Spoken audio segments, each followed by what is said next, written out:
Sebelumnya, Assalamualaikum warahmatullahi wabarakatuh. Selamat siang, Bu Ayu dan teman-teman semua.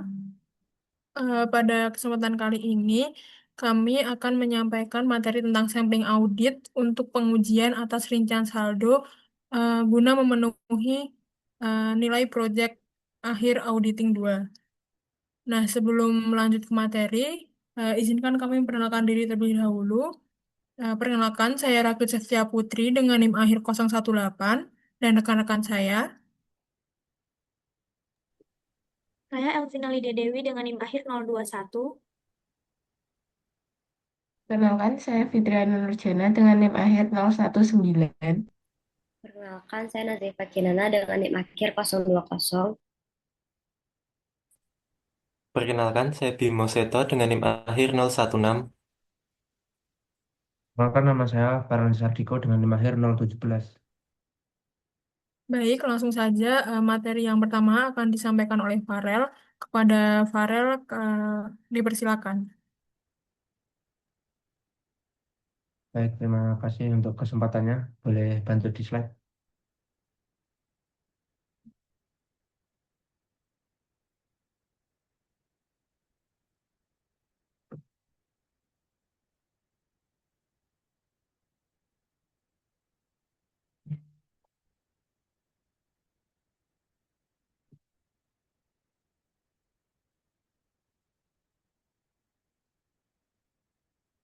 Baik, langsung untuk poin yang pertama di sini saya akan menjelaskan tentang poin 17.1, yaitu perbandingan sampling audit untuk pengujian atas rincian saldo dan untuk pengujian pengendalian serta pengujian substantif atas transaksi. Tujuan dilakukan sampling audit adalah untuk menarik kesimpulan berkaitan dengan populasi dari hasil sampel.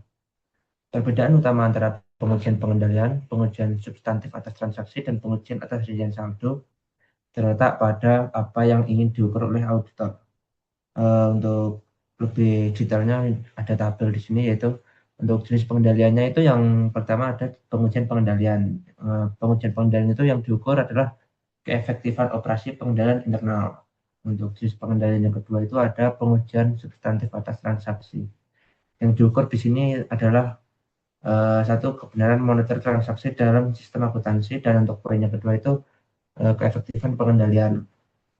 Untuk jenis pengendalian yang ketiga itu ada pengendalian pengujian atas rincian saldo.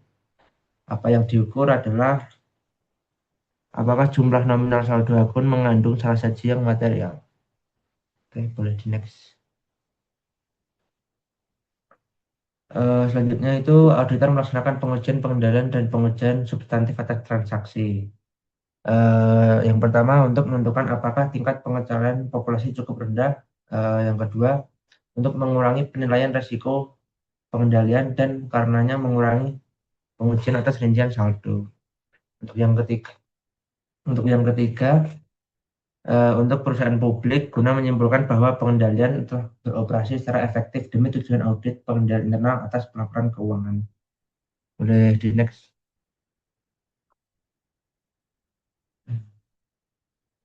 Baik, untuk poin selanjutnya di sini ada sampling non-statistik, yaitu definisi. Dijelaskan poin-poin, yaitu yang pertama ada definisi, kelebihan dan kelemahan. Untuk definisi dijelaskan di sini metode pengambilan sampling yang tidak menggunakan statistik untuk memilih dan mengevaluasi sampel. Auditor memilih sampel berdasarkan pengalaman, intuisi, dan pengetahuan tentang relevansi dan risiko. Di sini kelebihannya itu lebih fleksibel karena tidak perlu menghitung menggunakan rumus statistik. Dan untuk kelemahannya itu di sini kurang kompleks dalam perencanaan dan analisis karena menggunakan intuisi. Tentu saja tidak objektif karena intuisi satu orang dengan yang lainnya berbeda, sehingga hasilnya kurang objektif dan sulit dijustifikasi secara kuantitatif karena tidak berbasis pada probabilitas. Boleh bantu di next. Untuk poin selanjutnya di sini ada langkah-langkah sampling audit untuk pengujian atas rincian saldo. Dalam merencanakan sampel di sini ada beberapa langkah. Yang pertama itu menyatakan tujuan pengujian audit, memutuskan apakah sampling audit dapat diterapkan. Yang selanjutnya ada mendefinisikan salah saji, mendefinisikan populasi, mendefinisikan unit sampling, ada juga menetapkan salah saji yang dapat ditoleransi, lalu ada menetapkan resiko yang dapat diterima atas penerimaan yang salah, ada mengestimasi salah saji dalam populasi, dan yang terakhir itu menentukan ukuran sampel awal. Boleh bantu Dani.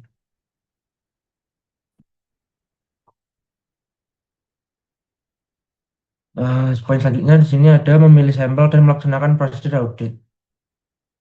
Untuk yang pertama itu memilih sampel, yang kedua melaksanakan prosedur audit, lalu mengeneralisasi dari sampel ke populasi dan memutuskan akseptabilitas populasi. Selanjutnya itu menganalisis salah saji. Boleh bantu Dani. Baik, di sini ada beberapa poin. Yang pertama itu menyatakan tujuan pengujian audit. Auditor akan mengambil sampel untuk pengujian atas rincian saldo guna menentukan apakah saldo akun yang sedang diaudit telah dinyatakan secara wajar. Di situ ada fotonya. Populasi sebanyak 40 piutang usaha pada tabel yang berjumlah $207.295 mengilustrasikan penerapan sampling non statistik. Auditor akan melakukan pengujian atas rincian saldo untuk menentukan apakah saldo sebesar $207.295.000 itu mengandung salah saji yang material. Untuk poin selanjutnya itu menentukan apakah sampling audit dapat diterapkan. Auditor harus menilai apakah metode sampling adalah pilihan yang paling efisien. Jika populasi akun sangat sedikit, misalnya hanya terdiri dari 5 pelanggan besar yang mencakup hampir seluruh nilai piutang, maka auditor sebaiknya melakukan pengujian 100% atau audit menyeluruh. Sampling baru diterapkan jika populasinya besar dan pemeriksaan satu persatu dianggap tidak praktis secara waktu dan biaya. Untuk poin yang ketiga itu mendefinisikan salah saji. Auditor harus membuat batasan yang jelas mengenai apa yang dikategorikan sebagai salah saji. Dalam pengujian rincian saldo, salah saji terjadi jika terdapat perbedaan antara nilai yang dicatat oleh klien dengan nilai yang benar menurut bukti audit. Sekian dari saya. Untuk poin selanjutnya dijelaskan oleh teman saya. Untuk materi yang selanjutnya yaitu ada mendefinisikan populasi. Nah, berdasarkan tabel di slide sebelumnya, populasi audit itu didefinisikan sebagai daftar seluruh piutang usaha klien pada tanggal tertentu yang berjumlah 40 akun pelanggan. Nah, total dari nilai buku ini itu kan tadi ditabelkan dijelaskan sebesar $207.295. Nah, auditor itu harus memastikan bahwa daftar yang di tabel ini itu sudah lengkap dan tidak ada pelanggan yang tertinggal. Nah, ada juga itu menggunakan cara sampling berstratifikasi, yaitu tuh jika auditor tuh merasa populasinya tuh terlalu banyak, maka auditor tuh bisa memisahkan populasi ke dalam dua atau lebih subpopulasi sebelum menerapkan sampling audit. Kayak misalnya tuh ditetapkan dari $0 sampai $1.000, terus begitu seterusnya. Nah, stratifikasi ini itu tuh memungkinkan auditor untuk menekan item populasi tertentu dan mengabaikan yang lainnya supaya lebih mudah bagi auditornya. Untuk yang langkah selanjutnya yaitu ada mendefinisikan unit sampling. Unit sampling ini itu adalah elemen fisik dalam populasi yang akan dipilih oleh auditor untuk diuji. Dalam sampling non-statistik, untuk rincian saldo, unit sampling biasanya adalah nomor pelanggan, faktur penjualan, atau bahkan setiap satu unit mata uang. Artinya tuh auditor akan memilih salah satu dari 1 sampai 40 angka yang tertera dalam kolom tadi untuk dijadikan sampel. Contohnya tuh kayak auditor tuh langsung milih nomor 8 yang akan menguji saldo piutang sebesar 44.110 itu. Untuk yang selanjutnya itu ada menetapkan salah saji yang dapat ditoleransi ini. Nah, hal ini itu tuh biasanya tuh akan diturunkan dari salah saji yang sudah direncanakan pada saat perencanaan audit. Bisa tolong di next. Nah, untuk langkah selanjutnya yaitu ada menetapkan risiko penerimaan yang salah atau ARIA. Nah, ARIA ini itu adalah risiko yang bersedia diambil auditor jika mereka menyimpulkan suatu saldo benar padahal sebenarnya salah saji secara material. Jika auditor menilai pengendalian internal klien lemah, mereka itu akan menerapkan area yang lebih tinggi jika ingin tingkat keyakinannya tinggi, yang akibatnya pengambilan pengambilan jumlah sampelnya pun akan lebih besar. Nah, untuk selanjutnya yaitu ada mengestimasi salah saji dalam populasi. Nah, biasanya auditor membuat estimasi ini berdasarkan pengalaman sebelumnya dengan klien dan menilai risiko inheren dengan mempertimbangkan hasil pengujian pengendalian, pengujian substantif atas transaksi, dan prosedur analitis yang telah dilaksanakan. Ukuran sampel yang direncanakan akan meningkat apabila jumlah salah saji yang diharapkan dalam populasi itu mendekati salah saji yang dapat ditoleransi. Nah, untuk selanjutnya yaitu ada menentukan ukuran sampel awal. Dalam sampling non-statistik, penentuan ukuran sampel itu sangat bergantung pada pertimbangan profesional, seperti yang disajikan pada tabel 1703. Sebagai contoh, itu ada resiko inheren. Itu resikonya akan sampelnya tuh kecil jika resiko inherennya rendah, tapi sampelnya bisa lebih tinggi jika resiko inherennya tinggi. Begitu juga dengan resiko pengendalian hasil prosedur substantif dan lain sesuai dengan di tabel 17.3. Nah, biasanya auditor itu akan menggunakan bantuan dari rumus sederhana dari AICPA, yaitu ukuran sampel sama dengan salah saji ditoleransi nilai populasi dikali faktor keyakinan. Bisa dilanjut. Nah, untuk langkah selanjutnya yaitu ada memilih sampel. Untuk sampling non-statistik, standar auditing itu mengizinkan auditor untuk menggunakan metode pemilihan sampel manapun, karena auditor itu baru akan membuat keputusan setelah mempertimbangkan keunggulan dan kelemahan setiap metode, termasuk biaya mana yang lebih murah dan lebih masuk ke auditornya. Nah, kalau misalnya auditornya itu memilih sampling berstratifikasi, maka auditor itu akan memilih sampel secara independen dari setiap strata. Untuk selanjutnya yaitu ada melaksanakan prosedur audit. Setelah memilih sampel, otomatis auditor itu akan mengirimkan konfirmasi positif dan menentukan jumlah salah saji dalam tiap akun yang dikonfirmasi. Nah, jika terjadi non-respon, auditor tuh bisa menggunakan prosedur alternatif untuk menentukan salah saji. Seperti contohnya itu tuh melihat rekening koran di bank terkait dengan transaksi yang auditor ingin sampel itu. Apakah benar ada transaksinya atau tidak? Untuk selanjutnya yaitu ada langkahnya mengeneralisasi dari sampel ke populasi dan memutuskan akseptabilitas populasi. Auditor itu harus mengeneralisasi dari sampel ke populasi dengan memproyeksikan salah saji dari hasil sampel ke populasi dan mempertimbangkan kesalahan sampling serta risiko sampling itu. Nah, jadi setelah auditor itu mengirimkan sampel konfirmasi, semua hasilnya tuh bakal ditarik kesimpulan. Apakah kesimpulan itu tuh bakal meningkatkan risiko salah saji atau bisa saja menurunkan risiko salah saji. Nah, maka itu berhubungan dengan langkah yang selanjutnya yaitu menganalisis salah saji, yaitu auditor mengevaluasi sifat dan penyebab salah saji yang ditemukan dalam pengujian atas rincian saldo. Auditor itu harus menganalisis setiap saji, menganalisis salah saji untuk memutuskan apakah modifikasi model risiko audit itu memang diperlukan. Lanjut. Nah, ini adalah tindakan yang diambil jika populasi itu ditolak karena mungkin salah sajinya mungkin terlalu besar gitu. Nah, yang pertama tuh ada tidak mengambil tindakan hingga pengujian atas bidang audit lainnya selesai. Hal ini tuh mungkin dirasa eh, hal-hal yang terjadi di akun lain itu tuh bisa berhubungan dengan akun yang sedang diaudit sehingga tuh ada sebab akibatnya. Terus yang kedua itu bisa menyesuaikan saldo akun. Itu ketika dari auditor itu memang menemukan kalau ada kesalahan dan dilaporkan ke klien. Dan kliennya tuh menerima. Jadi saldo yang di akun klien itu disesuaikan atas permintaan dari auditor. Nah, untuk selanjutnya yaitu ada melaksanakan pengujian audit yang diperluas pada bidang tertentu.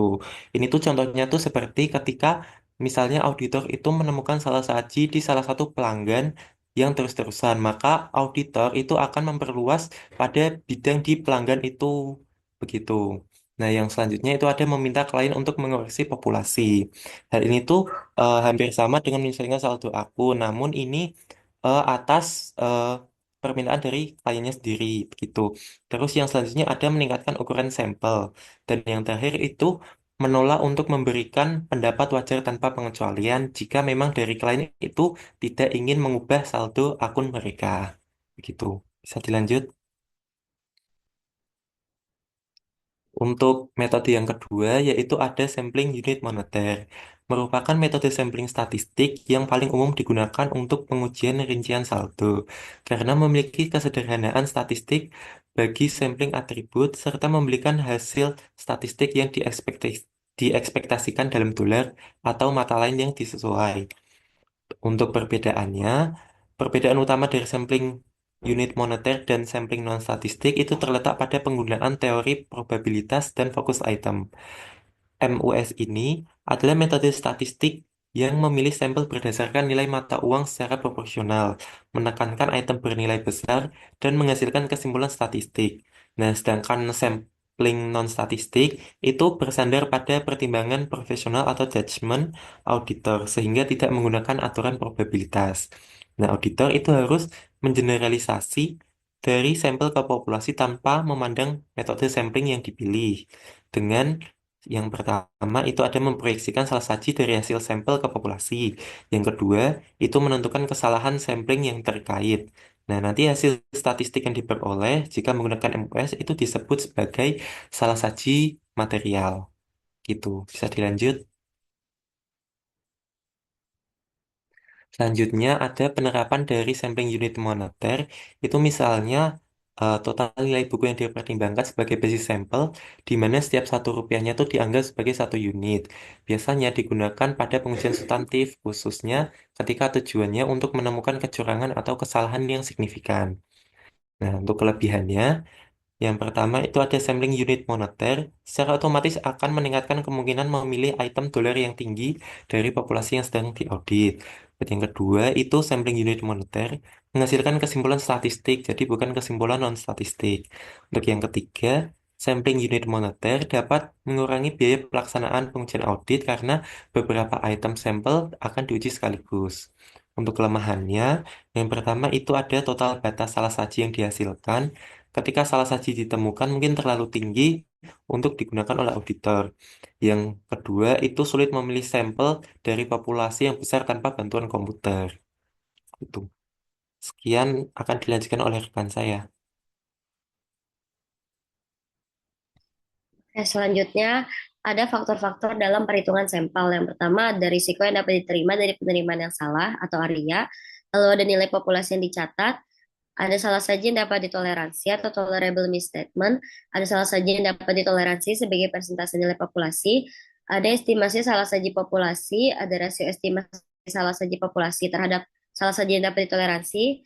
Ada faktor keyakinan dan ada ukuran sampel. Bisa tolong di next. Oke, jadi di sini ada faktor keyakinan, ada tabel faktor keyakinan bagi rancangan ukuran sampel unit moneter. Nah, fungsinya ini untuk menentukan angka faktor keyakinan yang nantinya akan kita masukkan ke dalam rumus perhitungan ukuran sampel. Nah, di atas ini ada di tabel risiko penerimaan yang salah. Ini tuh tingkat risiko yang siap ditanggung oleh auditor jika mereka salah menerima saldo akun yang sebenarnya mengandung salah saji material. Semakin kecil persentase risiko yang dipilih, kayak misalnya 5% itu, auditor harus semakin berhati-hati, sehingga angka faktor keyakinannya akan semakin besar. Lalu yang di sebelah kiri ada rasio salah saji yang diharapkan terhadap yang dapat ditoleransi.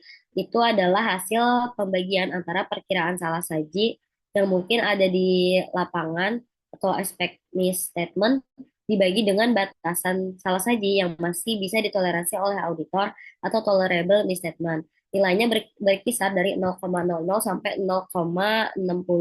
Nah, semakin besar rasionya berarti auditor memperkirakan banyak terjadi salah saji sehingga faktor keyakinannya juga akan meningkat. Next. Oke, selanjutnya ini langkah-langkah untuk menghitung ukuran sampel dalam MUS itu sendiri. Jadi langkah yang pertama itu ada menentukan area, ada ini yang tadi udah dijelasin juga di awal, ada menentukan area dan nilai populasi yang tercatat, ada salah saja yang dapat ditoleransi, ada salah saja yang dapat ditoleransi sebagai persentase nilai populasi, ada estimasi salah saja populasi, ada rasio estimasi salah saja populasi terhadap salah saja yang dapat ditoleransi, ada faktor keyakinan dan menghitung ukuran sampel. Next.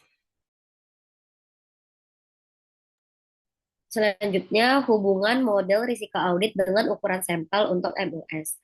Model risikonya itu rumusnya PDR sama dengan AAR dibagi IR kali CR. Nah, PDR ini adalah risiko deteksi yang direncanakan. AAR, risiko audit yang dapat diterima. IR, risiko bawaan. Dan CR itu risiko pengendalian. Nah, MUS akan digunakan dalam melaksanakan pengujian atas rincian saldo. Karena itu, auditor harus memahami hubungan ketiga faktor-faktor dalam model risiko audit, ditambah prosedur analitis dan pengujian substantif atas transaksi dengan ukuran sampel untuk pengujian atas rincian saldo. Faktor risiko pengendalian, pengujian substantif atas transaksi, risiko audit yang dapat diterima, dan prosedur analisis substantif akan mempengaruhi area. Pada gilirannya, area akan menentukan ukuran sampel yang direncanakan. Faktor lainnya, yaitu risiko inheren, akan mempengaruhi estimasi tingkat pengecualian populasi secara langsung.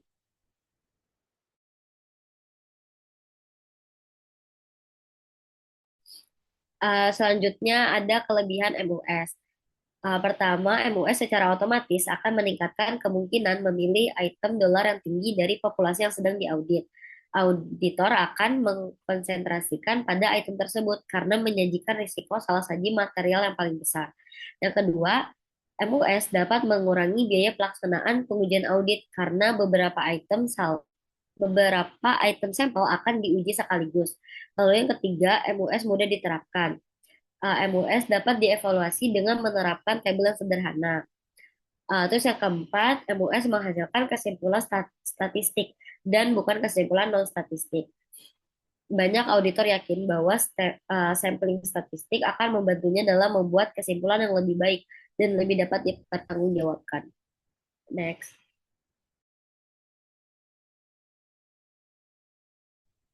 Selanjutnya, kekurangan dari MUS itu sendiri. Yang pertama, ada total batas salah saji yang dihasilkan. Ketika salah saji ditemukan mungkin terlalu tinggi untuk digunakan oleh auditor. Nah, hal ini tuh disebabkan karena metode evaluasi tersebut secara inheren bersifat konservatif ketika salah saji ditemukan dan seringkali menghasilkan batas yang jauh melampaui materialitas. Untuk mengatasi masalah ini mungkin diperlukan sampel yang besar. Lalu yang kedua, sulit memilih sampel PPS dari populasi yang besar tanpa bantuan komputer. Next. Oke, selanjutnya akan dijelaskan oleh teman saya. Baik, selanjutnya ada sampling variabel, di mana sampling variabel sendiri adalah metode statistik seperti monetary unit sampling yang digunakan oleh auditor untuk mengukur salah saji dalam suatu saldo akun. Nah, tujuan sampling variabel sendiri itu untuk mengukur apakah terdapat salah saji material dalam rincian saldo. Kemudian, jika auditor menentukan jumlah salah saji melampaui batas toleransi, populasi akan ditolak dan tindakan tambahan harus dilakukan. Nah, sampling variabel sendiri ini itu terdiri dari tiga teknis kelas umum. Yang pertama ada estimasi perbedaan, estimasi rasio, dan estimasi rata-rata per unit. Metode ini itu memiliki 14 langkah pelaksanaan yang serupa dengan sampling non-statistik. Nah, kemudian dari distribusi sampling ini, auditor itu tuh tidak mengetahui nilai rata-rata salah saji populasi atau nilai yang sebenarnya sedang diaudit secara pasti. Kemudian karakteristik populasi yang harus diestimasi itu melalui sampel yang diambil sebagai bagian dari pengujian audit.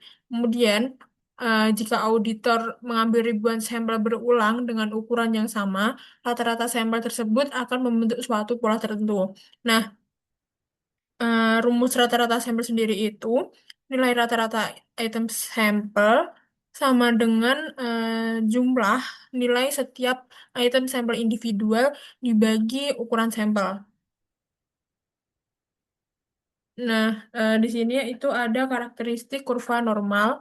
Yang pertama itu sifat simetris. Jadi, selama ukuran sampel mencukupi, distribusi frekuensi rata-rata sampel akan tampak seperti kurva normal yang simetris. Kemudian, memiliki titik tengah rata-rata dari titik tengah distribusi sama dengan rata-rata populasi yang sebenarnya. Kemudian karakteristik yang ketiga yaitu penyebaran data, di mana jarak di sekitar rata-rata diukur dengan deviasi standar. Kemudian rumus kesalahan standar sendiri itu standar deviasi distribusi sampling sama dengan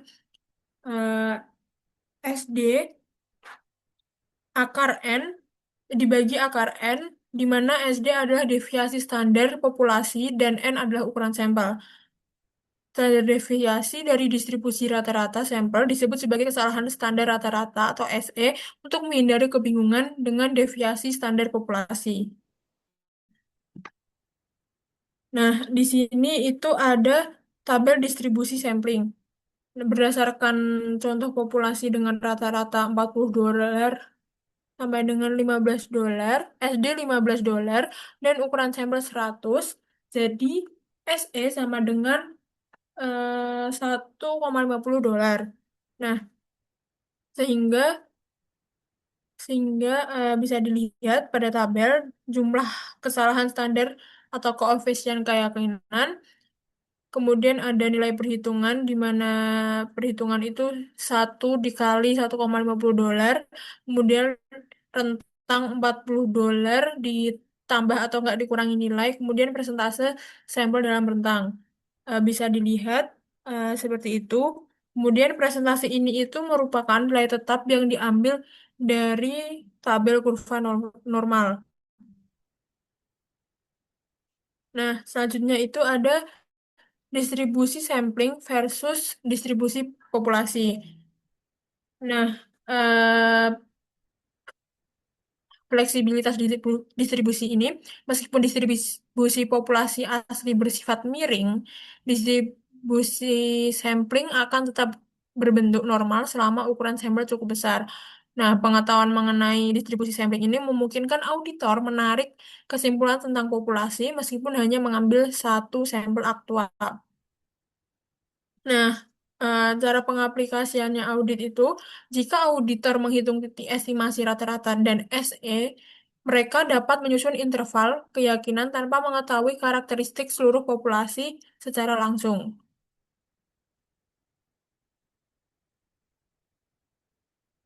Nah, di sini ada cara menghitung interval keyakinan, di mana rumusnya sendiri itu interval keyakinan untuk rata-rata populasi sama dengan titik estimasi dari rata-rata populasi dan ditambah atau dikurangi koefisien keyakinan baru dikali dengan SE atau kesalahan standar rata-rata. Nah, batas keyakinannya sendiri itu jika auditor menggunakan tingkat 95,4%, yang berarti itu di tingkat 2, maka ia yakin bahwa tingkat 2 tersebut eh, nilai populasi yang sebenarnya tidak kurang dari $28 dan tidak lebih dari $64. Nah, jadi tindakan yang diambil audit yaitu eh, rentang antara $28 dan $64 itu tuh akan dibandingkan dengan nilai buku klien untuk menentukan apakah saldo tersebut dapat diterima. Selanjutnya akan dijelaskan oleh rekan saya. Selanjutnya kita akan membahas mengenai metode dari variabel yang sudah disebutkan sebelumnya. Yang pertama di sini ada estimasi perbedaan. Estimasi perbedaan ini digunakan untuk mengukur total salah saji jika terdapat nilai tercatat dan nilai audit pada setiap item sampel. Mekanisme dari estimasi perbedaan ini di mana auditor menentukan perbedaan atau salah saji antara jumlah klien dan jumlah benar hasil audit, misalnya melalui konfirmasi piutang. Dasar dari estimasi perbedaan itu dihitung berdasarkan jumlah salah saji dalam sampel, rata-rata ukuran salah saji, dan ukuran sampel. Contoh keputusannya jika batas keyakinan salah saji populasi adalah antara $28.000 hingga $64.000, maka salah saji yang dapat ditoleransi dalam nominal $100.000 itu populasinya diterima. Sementara jika salah saji dapat ditoleransinya $40.000, maka populasinya ditolak. Keunggulan dari estimasi perbedaan itu metode yang paling disukai karena relatif mudah dan menghasilkan ukuran sampel yang lebih kecil. Boleh di next?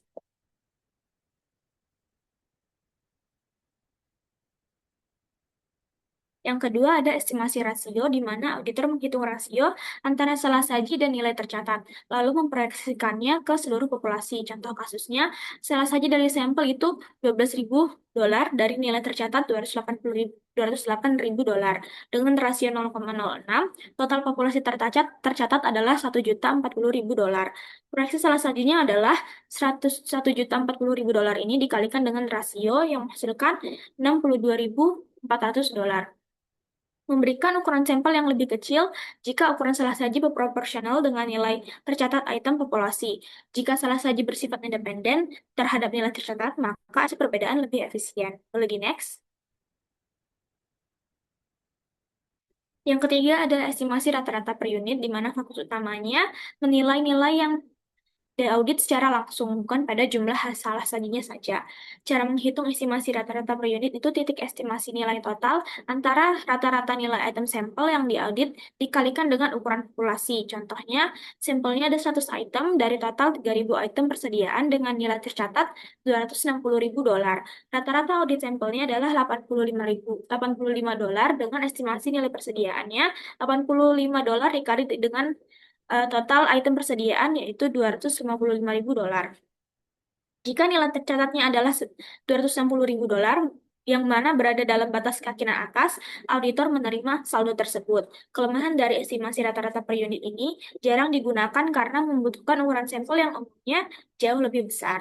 Boleh di next.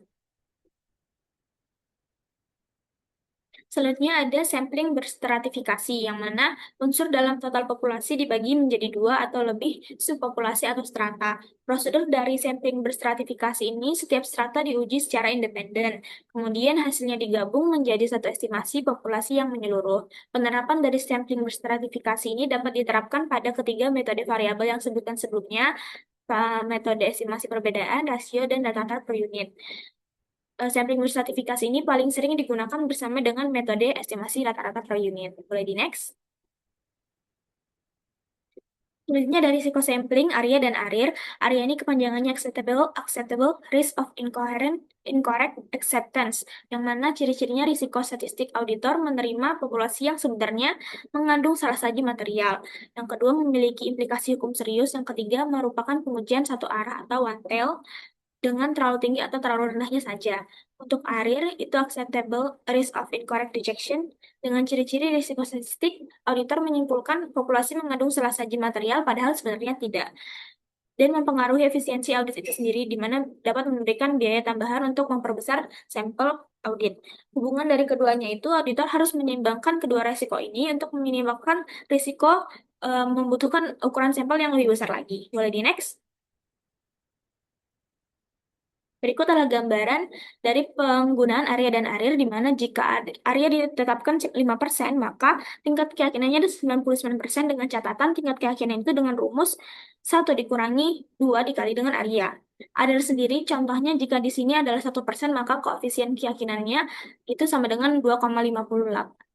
Selanjutnya akan dijelaskan oleh rekan saya. Di sini saya akan menjelaskan koefisien keyakinan parameter ARIA dan ARIR. Yang pertama, keputusan auditor berdasarkan sampel. Menyimpulkan ada salah saji material, keadaan aktual salah saji tidak materialnya itu kesimpulannya tidak benar atau risiko ARIR. Keadaan aktual salah saji material itu kesimpulannya benar tanpa risiko. Kedua, menyimpulkan tidak ada salah saji material. Keadaan aktual untuk salah saji tidak material itu kesimpulannya benar tanpa risiko. Keadaan aktual salah saji material itu kesimpulannya tidak benar atau risiko ARIA. Tujuan akhir itu untuk mencapai tingkat ARIA dan ARIR yang masuk akal dengan biaya audit yang efisien. Bisa nih next.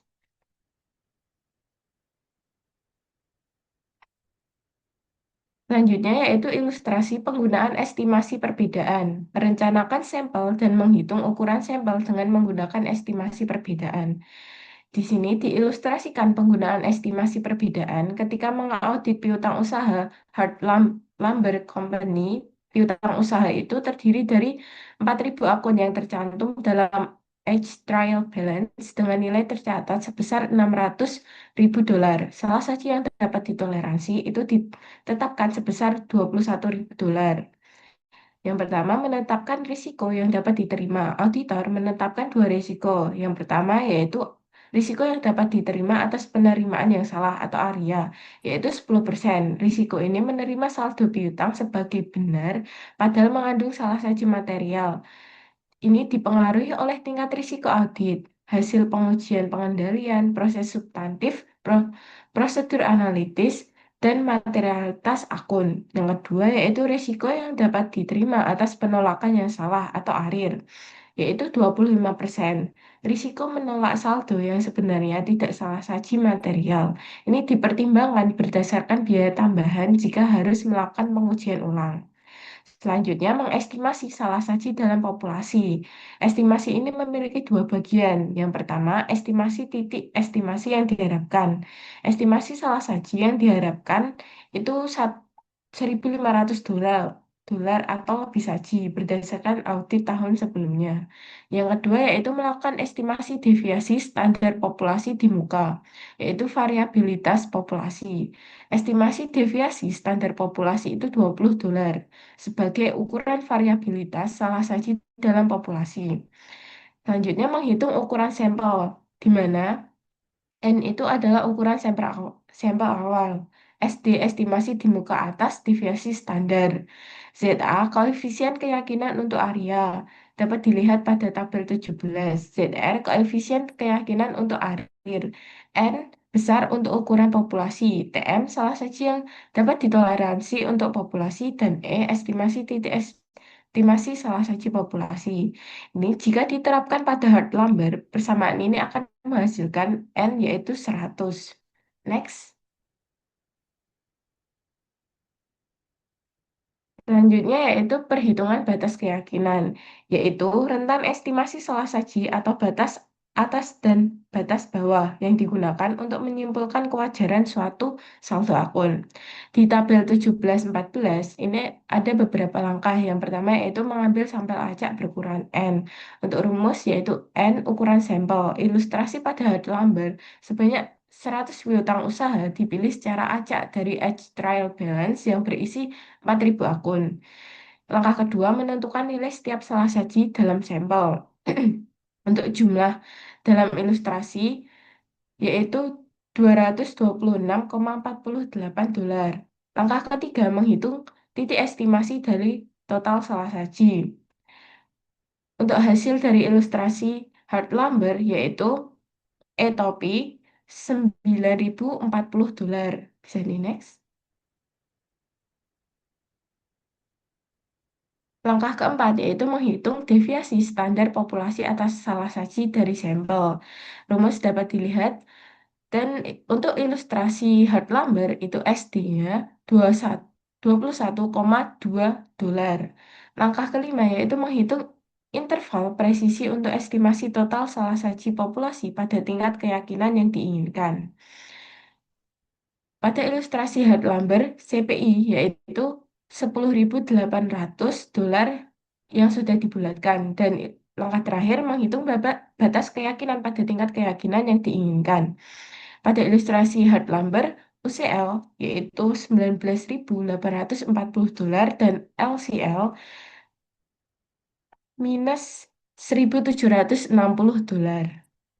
So next.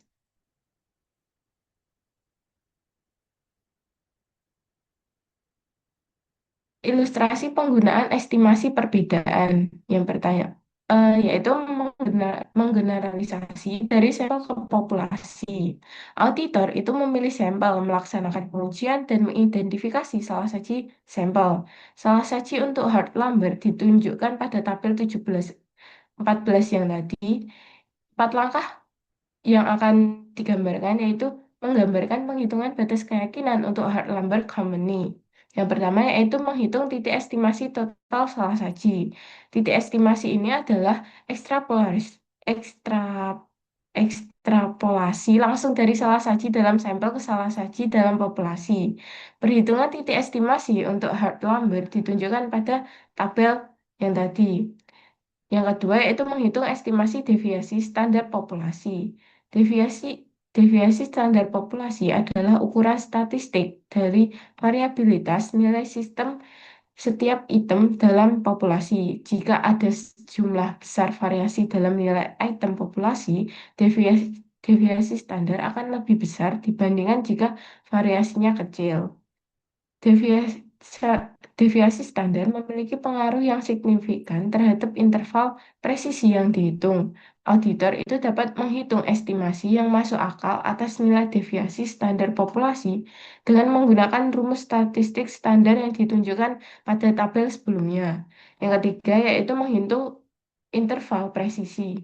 Interval presisi dihitung dengan menggunakan rumus statistik agar interval presisi yang dihitung memiliki arti penting. Interval tersebut harus dihubungkan dengan area. Rumus untuk menghitung interval presisi ditunjukkan di langkah 5. Yang keempat yaitu menghitung batas keyakinan. Auditor menghitung batas keyakinan yang mendefinisikan interval keyakinan dengan mengkombinasikan estimasi dari total salah saji dan interval presisi yang dihitung pada tingkat keyakinan yang diinginkan, yaitu titik estimasi kurang lebih interval presisi yang dihitung. Rumus untuk menghitung batas keyakinan ditujukan pada langkah 6 tadi. Oke, bisa di next.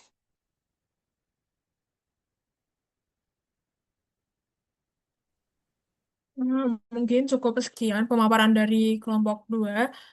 Mohon dimaafkan apabila ada kurang lebihnya.